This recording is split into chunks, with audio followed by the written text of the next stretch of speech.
Usta Hakan یک برنامه ریزی بسازید برای من ای دانشجویان. از من سلام برساند به هارون ایشلر، هم با آقای شاکر هم با آقای جهان orta doğu gaz inşallah در ticaret می شود مظفر. Ebiye men Sadi Şirazi de böyle diyor. Gelelim Sadi'nin edebiyatı. Yani peygamberler dahil her daima vahiy gelmeden her şeyi bilmezler. Yeki pırsid edebiyata bak. Yeki pırsid ezan güm kerde ferzen ki ey roşen göher piri hredmen çıra der çahi kenanış ne diydiz Mısırış boyu prahen şunidi begöft ahval ma berte cihan est deme peyda ve diger dem nehan est gehi ber tarame alan şinem gehi ber pişti pay khud nebinem. Eğer derviş ki ber hali bimandi seri des ez dünya ber beşandi. Türkçesine gelince 1-2 dakikalık o geçen programlarda bak hiç YouTube'da cevap da gelmiyor.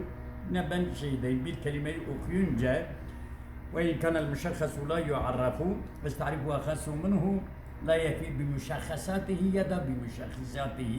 Bazen ismi fail de ismi mef'ul yerine şey oluyor. Falan kes çok beyazdır. Başka Zeyd siyahtır. Amir bilmem beyazdır. Bunlar bazen müşahhisler. Yani onu ayırtan o renk ona müşahhis da oluyor. Buna itiraz gelmedi. Bunu da yine ben açıklayayım. Bu da Seyyid Abdurrahman Khandak'ın takdiriydi.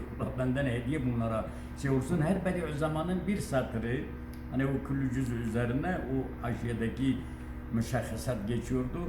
Şu anda bir saatlik konuyu şey etmeyelim. Bedi zamanın ümmet birliği fikrine gelelim. Kürt, Türk, Arap, Acem nasıl birleşecekler, nasıl Avrupa'nın keşmekeşliğinden kurtulacaklar, oraya gelelim.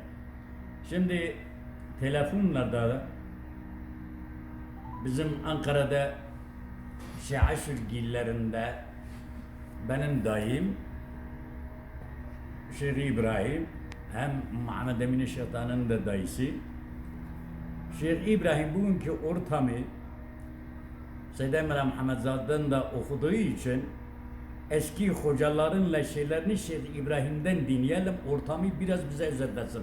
Halo merhaba Kurdi Türkiye kişiden zaman ediyor. Em ana canlı yayın edane, edden gibi zede ki, aha. Ayrıca halo can, tu başı, beriye her teşti tu başı. Hamdi kudu ben başım. Adayca kerem ki ortamı beje bira kaset bekle. Tabii, selamu